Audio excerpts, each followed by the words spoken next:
Hello, I'm Sasha. I'll be talking with Erin and Hannah today about the workforce housing situation in Colorado mountain communities. So today we're going to be talking about first what the situation is in Gunnison. Hannah will be giving an intro to that. We're going to talk about why it matters for the communities, the employers, as well as the employees. And then we're going to give an overview of the workforce housing market as a whole. Next, we'll be going into the Colorado housing market in general, including factors impacting the market. Then we'll be discussing whether a potential bubble has formed, specifically looking at the impacts of the pandemic. Next, we'll be looking at some specific examples in Colorado of different solutions, programs, regulations, and issues. And finally, we'll be concluding with why it matters, as well as asking some forward-looking questions, including kind of who the responsibility lies on. Awesome. So Gunnison is experiencing what is called the Down Valley effect. The Down Valley effect is a term commonly used in the context of mountain towns. It refers to the phenomenon where housing prices and the cost of living tend to decrease as one moves further away from the primary, more popular, and more expensive mountain resort or town.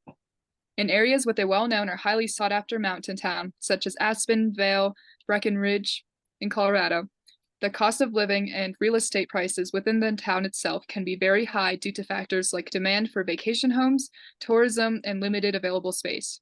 As a result, many people who work in or near these mountain towns cannot afford to live there and end up living in communities further away. These communities are often referred to as Down Valley or Down Canyon from the primary mountain town. The Down Valley effect can lead to a number of socioeconomic dynamics.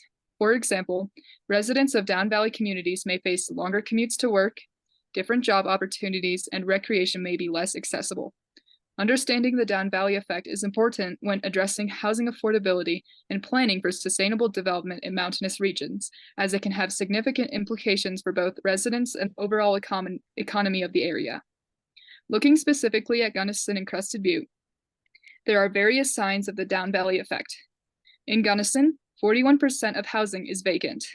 A housing unit is labeled vacant if no one is living in it at the time of the census or is occupied by a second homeowner.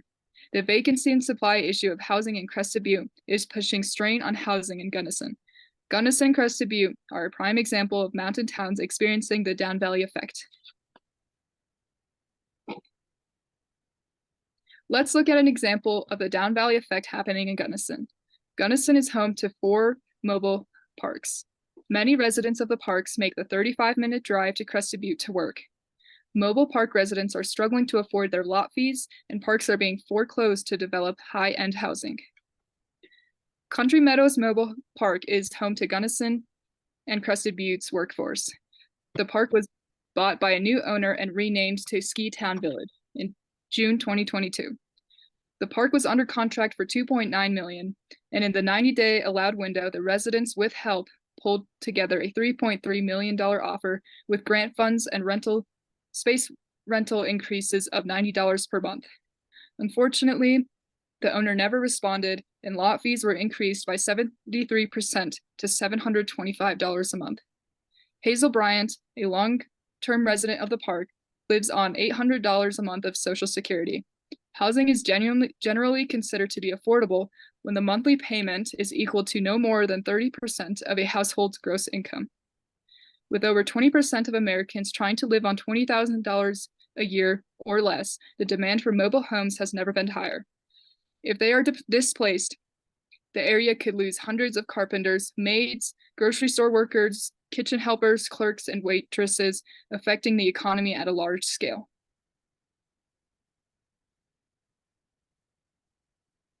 Awesome. The housing crisis intensifies as 50 residents, including many children, face eviction from the Frontierland Mobile Home Park. Nearly all residents are from Mexico. Some are Cora people, an indigenous ethnic group from the mountains of northwestern Mexico. The park's owner decided to sell to build new units, promoting a series of challenges for the predominantly Spanish and Cora-speaking residents, again, many of whom work in construction, restaurants, ranches, or hotels in Crested Butte and Gunnison. The Gunnison Valley Regional Housing Authority's attempt to purchase the park as affordable housing fell through due to concerns about failing infrastructure and potential asbestos and lead contamination. The displaced residents already facing slim affordable housing solutions are now caught in a situation because of a vacancy rate of around 1%. The crisis sheds light on the broader issue of mobile home park conditions and raises questions about community oversight to ensure safe and habitable living conditions. The local community is rallying to find temporary housing solutions for the displaced residents, with a call for a closer examination of mobile home park challenges in Gunnison for long-term solutions.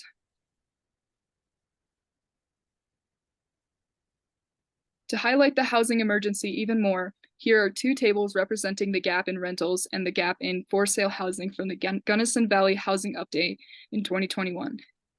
This data shows the limited availability of housing for households with incomes below 200% of the area median income in both the North and South Valleys of Gunnison. The North Valley currently has only 10 listings that are considered affordable for such households, making up 22% of the total housing inventory for sale. These listings are exclusively condos, with half of them being studios that have incomplete kitchens. This situation marks a significant decline compared to 2016, when there were 62 listings, accounting for over 35% of the total inventory, providing more choices for households below the 200% area, for houses below the 200% area median income. And it doesn't look great for renters either. The gap in rental housing describes a challenging situation for renters, particularly those with lower incomes in both the North and South Valleys.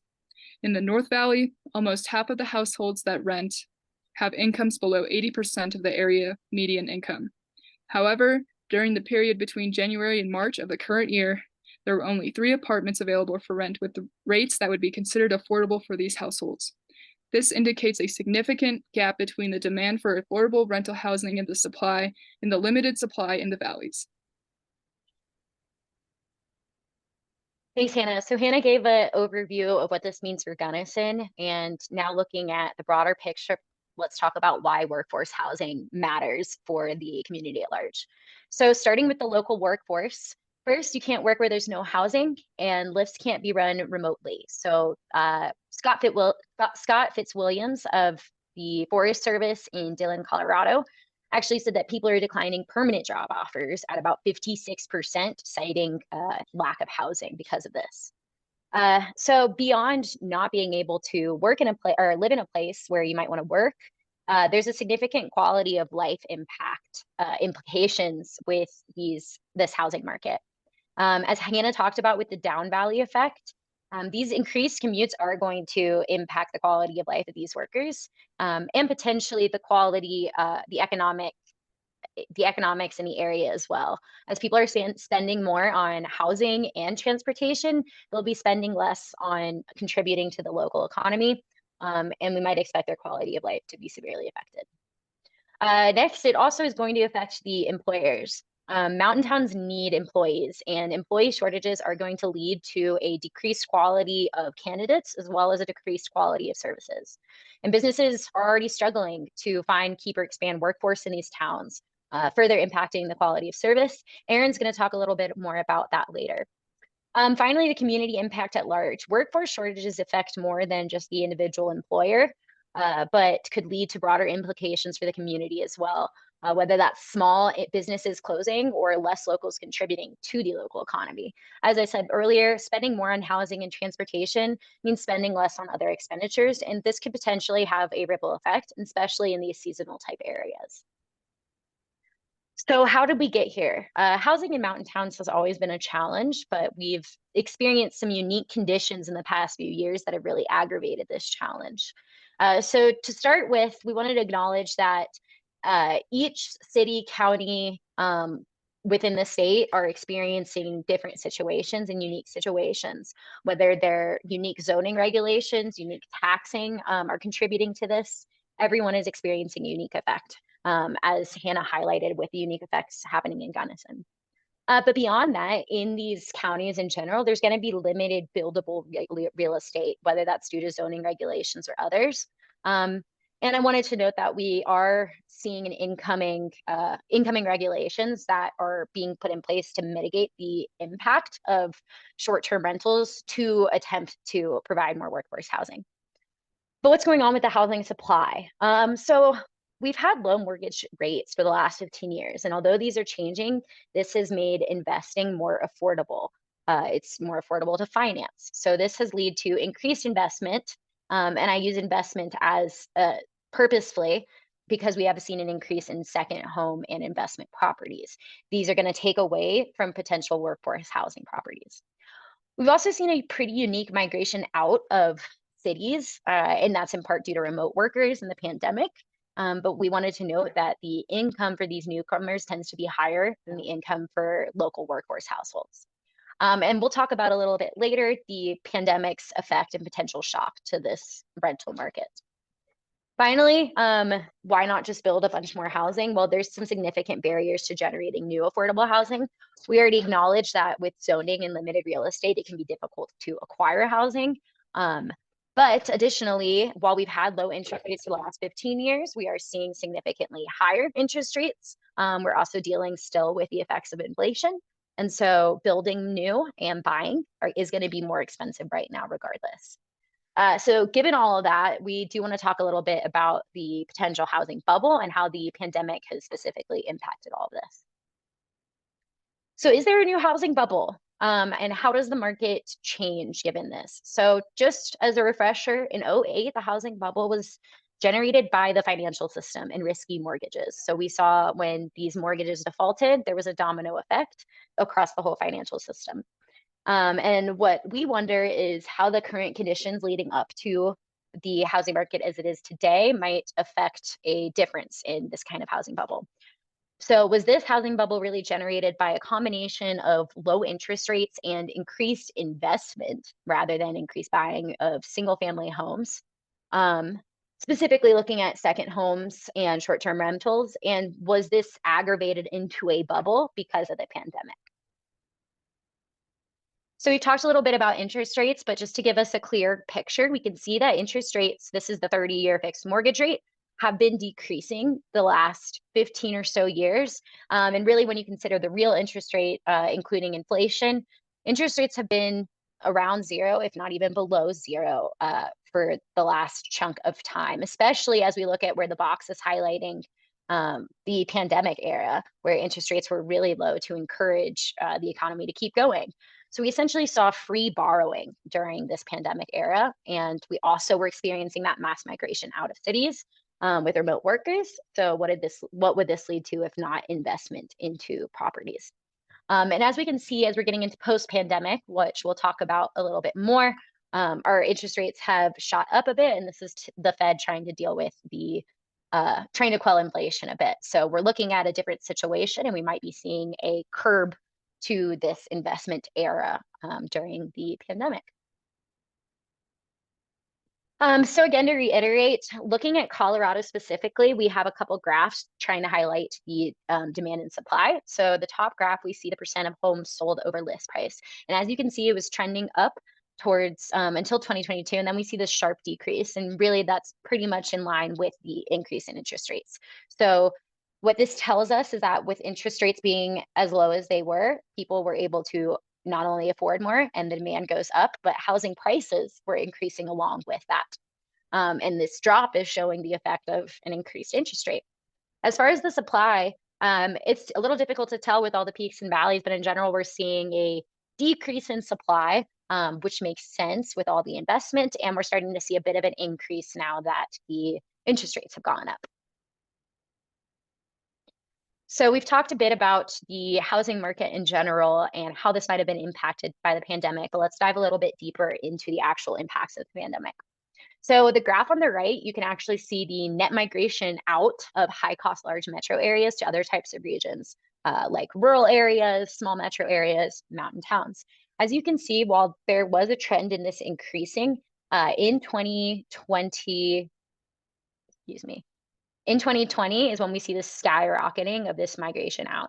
And really, we could contribute this to the pandemic as workers were shifting to more remote work. They were able to migrate out of cities. So we had this skyrocketing effect, this migration out of high cost, large population centers. So the shift to remote work, we're seeing this migration out of cities. What else are we seeing? We're seeing the increase in short-term rental properties. So second homes and the profitability of Airbnb, Vrbo, and all the short-term rentals are really skyrocketing with remote work, and as well as the low interest rates making investment properties more affordable. Beyond that, there was a high demand for self-contained vacation rentals during the pandemic. So a house versus a hotel was meeting this demand. So shift to remote work, increase in short-term rentals led to this potential demand and supply shift, or really aggravated this demand and supply situation, really leading to a strain on the smaller rural areas, seeing this influx of remote workers who we already know have a higher average net income, as well as an influx of second homes and short-term rentals. As this influx happened and these short-term rentals increased, inevitably the supply for long-term rentals and workforce housing decreased while the demand stayed the same. So was it a pandemic short-term rental bubble, and is it going to be changing? As we talked about, the pandemic generated specific demand for short-term rentals, whether it was remote work or wanting self-contained lodging to minimize exposure. There was a specific pandemic demand. AirDNA actually showed that bookings for Airbnb increased year over year by 21% in 2021, another 21% in 2022. The question is whether this demand is going to stay around. We also saw with this soaring demand and record low mortgage rates, investors jumping into the short-term rental market. The average number of short-term rentals increased by around 19% from 2021 to 2022. And this was actually about 7% up from 2019. So the demand, there was a specific pandemic demand for short-term rentals, and there was specific increase in the investment into short-term rentals. The question we have is whether this demand will remain or shift, and whether this demand and investment has potentially led to an oversupply of short-term rentals with an undersupply of workforce housing. So now that we're in post-pandemic, will the preference for short-term rentals remain? Will shifts actually away from remote work decrease the time spent in short-term rentals? And given the massive amount of investment into these short-term rental and second home properties, are we potentially at a place of oversupply now, while we're actually at a place of undersupply of long-term rentals and affordable housing?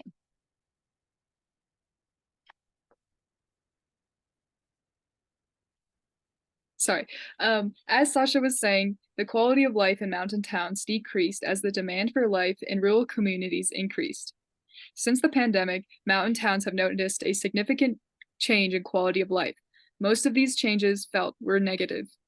In the 2021 Mountain Migration Survey of 1,900 people were asked, are there other changes you feel have occurred that affect your quality of life in this community? The following word cloud shows the categories most responded. The most response was related to large numbers of crowds and how many people perceived these crowds as rude. The next largest response was about the pandemic and visitors not conforming to the mandates, making the residents feel unsafe. The third most response was housing, highlighting the increased struggle of finding and affording housing from the increase in population and low interest rates and mortgage rates. To reiterate what Sasha discussed, since the pandemic, there has been an increase in migration away from cities. These small towns are feeling the effects as visitors crowd the area. So now that we took a look into what the impacts of the pandemic were, we wanted to review a little bit about what we're looking at now, kind of post-pandemic. So we went from near zero mortgage rates and interest rates to interest rates actually rising. The Fed's been increasing interest rates in an attempt to quell inflation. And while these interest rate price hikes might be stopped for now, they have already risen enough to not necessarily encourage the building of affordable housing developments. But then again, they hopefully will curb the home price spike enough and kind of settle the market, but we're not sure. Next, we wanted to note that with these interest rate hikes, inflation may be quelling, but this pressure is still there, and especially felt by these local workforces. This inflationary pressure is going to further increase the need for affordable housing.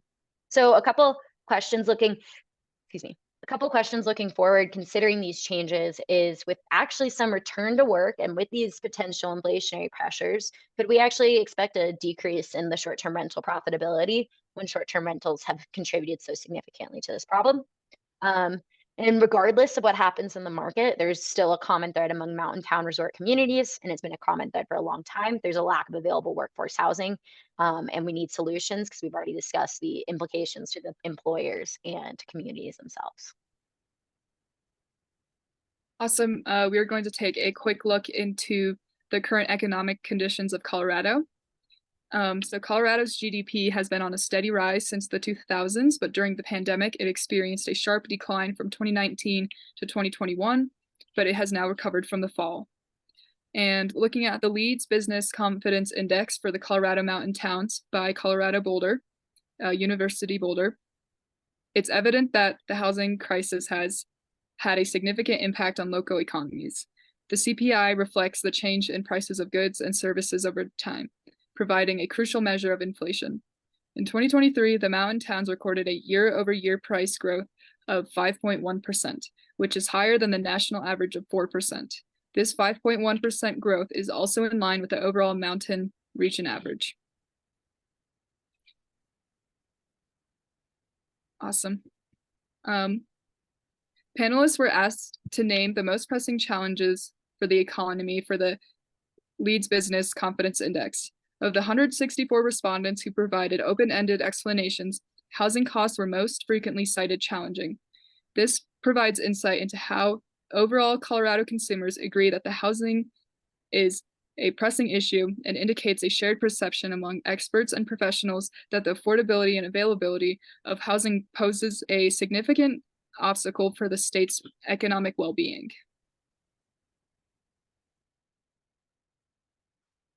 So I'm going to break down a lot of what Hannah was getting at to showcase the implications of what this looks like in 3 mountain communities. From a bigger picture, there are a few impacts I'd like to highlight. One is the threat that looking for new places to build puts on our public lands as we look to reallocate some of those lands to housing and the precedent that sets for the future of those lands. These communities are experiencing what feels like a loss of community culture and quality of life. Many longtime residents and people that make up the fabric of this town and have built these businesses and communities are being forced to leave. New people cannot come in, so there's not a flow of people through different life phases. And day-to-day stressors of the financial impacts are straining friendships, relationships, and general daily stress of everyone in the community. The limits that the workforce shortages puts on business operations affects financial gains. They're not able to provide service at the total number of hours they could or at the total number of levels that they could. Fewer people are doing more work, which is increasing employee burnout. In general, this is decreasing the level of service that these tourism communities can offer, which threatens their reputation and competitiveness. Communities are struggling to fill essential roles such as firefighters, educators, and medical professionals, which is hurting day-to-day operations and general safety. What this really looks like is this is everyone, every day, in every single one of these communities. From a personal perspective, I myself have struggled with housing every single time I come back to Steamboat. I have friends that have lost housing, cannot move to this community because they can't find housing. This bleeds into our day-to-day work at the resort.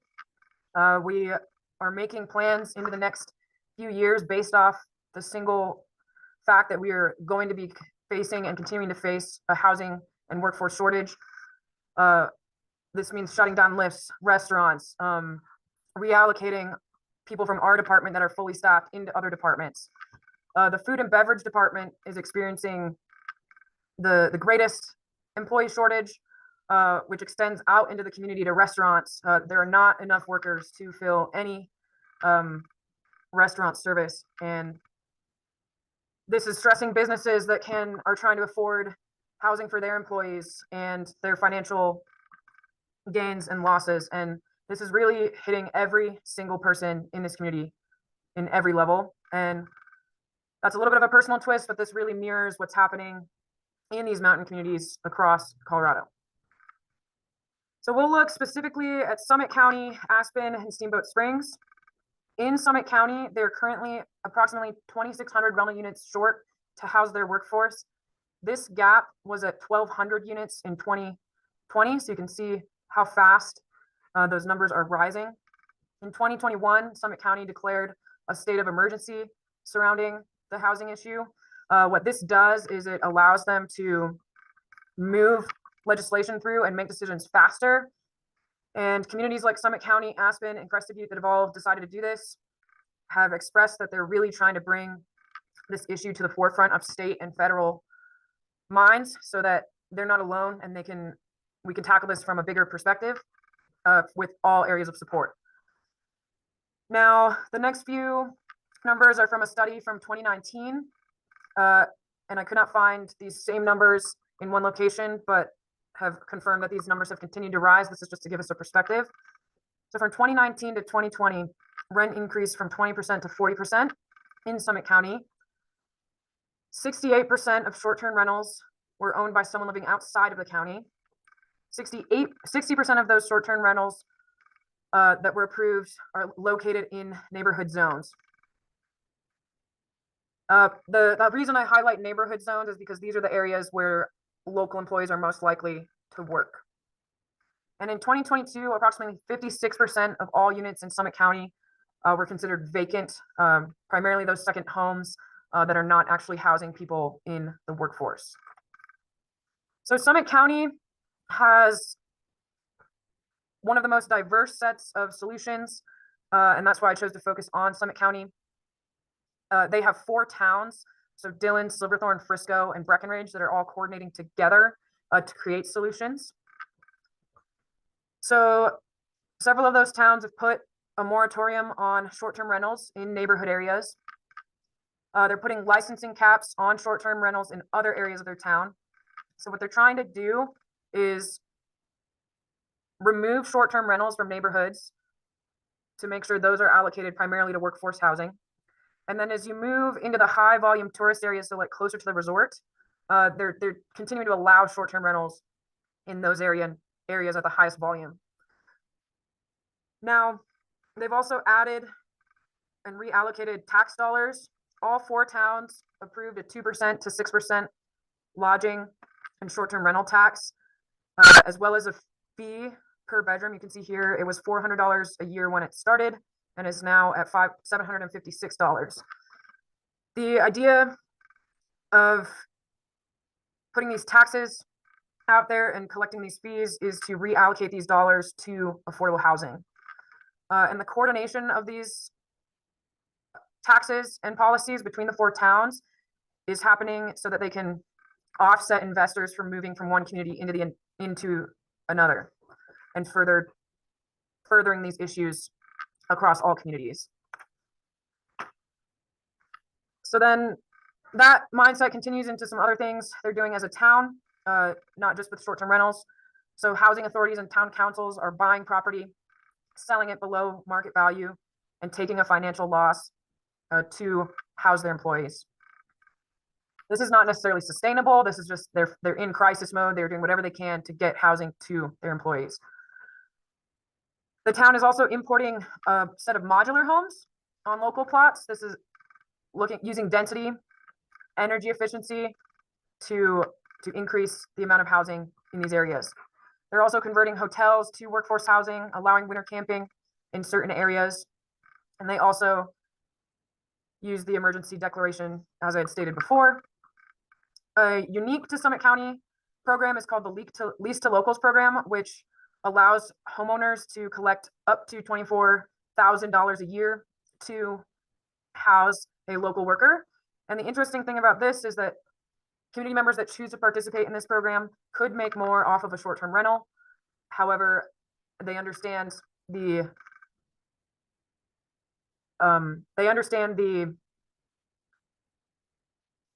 importance of working on these housing solutions. So these community members are choosing to take a loss to participate in this program and help local community members. Same Habitat for Humanity, other nonprofits, local businesses are taking matters into their own hands to buy and reallocate housing to their employees and other community members as well. And to kind of summarize Summit County is they have a really broad perspective of solutions, and would highlight the partnership between towns as something that other communities could take from what we're seeing there. We move into Aspen. So Aspen is currently was 4,000 units short in 2018 and projected to be 6,827 units short by 2027. These numbers are huge when you consider how small these communities actually are. In 2022, 56% of units in this area were vacant. The average sale price of a home increased by 42 to 71% from 2018. I pulled these numbers from a study that started in 2018 and then was redone in 2022. And this is from local data in the Aspen community. And they're doing a really good job at keeping and tracking this data compared to other communities. So from that same study, average rent increased by 40%. The increase of non-local buyers, so meaning people from out of town, out of state, increased by 80%. Interest rates on mortgages increased by 100%. And while wages are only increasing by 15 to 35%. These numbers are huge and happening rapidly. So in the community of Aspen, about 40% of workers commute from outside the community, from Glenwood, Basalt, Carbondale, which can be up to 45 minutes to an hour long. Aspen also declared an emergency moratorium and halted residential land use permits. And they froze Airbnb listings. When these moratoriums and emergency declarations go into place, that allows these communities time to decide what to do next. Aspen has some unique solutions. Aspen Ski Corps has taken highly active involvement, sending business managers and representatives to local meetings and pressuring community and state officials. They have a Tenants for Turn program that offers community members a pass, lift tickets, or a gift certificate to house one of their employees. They also built 40 tiny homes at a campground that they had purchased to house employees. Something to note is that this actually only houses 102 extra employees, and they had about 20 spots for RV camping as well. And if we look back to the original Aspen numbers, which were in the 4,000 to 6,000 range, this barely puts a dent in what they're trying to do. However, they're doing what they can. So these tiny homes are really interesting because they're more energy efficient, don't have as much bureaucratic red tape. They can be built faster and can be built in higher density, so we can build more of them. The town put ordinances on limiting short-term rentals, as other towns have done. Another interesting thing that is happening as Aspen is they're regulating buildings that are being demolished. So when a building goes into demolition, they are basically saying, hey, there are certain requirements when we demolish an old building and we want to construct a new building. So new permits must have certain requirements that allow them to build more and at a more sustainable level, and might be allocated towards housing. And if I was to summarize what Aspen is doing and highlight, Aspen Ski Co. is taking the stance of being heavily involved as a business, and the town is really taking the lens of sustainability as they build their affordable housing plan. And then we move into Steamboat, which is currently 1,400 units short and expected to be 1,930 units short by 2030 and 2,300 units short by 2040. Rental costs in Steamboat are 2 times the state average.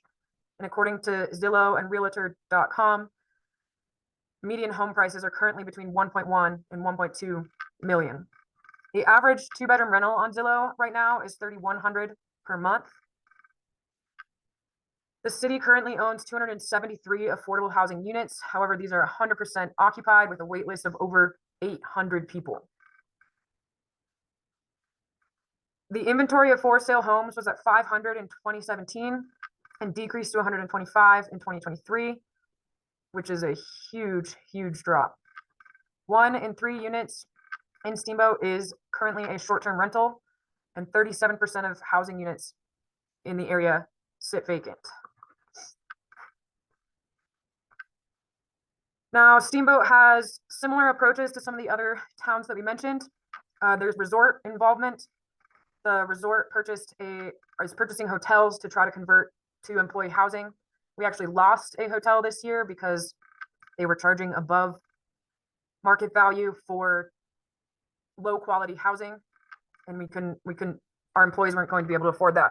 So when that happened, the resort implemented a $500 housing stipend to help incoming resort employees find housing in the community and get out of our current employee housing, which is full. The resort has been increasing wages each year. However, it's not pacing with increasing costs of it's not pacing with increasing costs of living. So this area also froze short-term rental permits and have proposed limitations. We took the most aggressive tax on short-term rentals at 9%, hoping to reallocate that to affordable housing. The town of Steamboat also implemented a short-term rental limitation compared to Breckenridge and Summit County. So there's a red zone, a yellow zone, and a green zone. So red includes most of the area of the town, and short-term rentals are not allowed in that area. These are, again, neighborhood areas. Yellow is sort of downtown, moderately busy tourist zones. There can be some short-term rentals, but there's also limitations. And green zones would be at the resort in those high-density tourist areas, and there's much less limitations on short-term rentals in those areas. And Steamboat is also considering a mindset of density, which leads me into a unique proposal that this town has.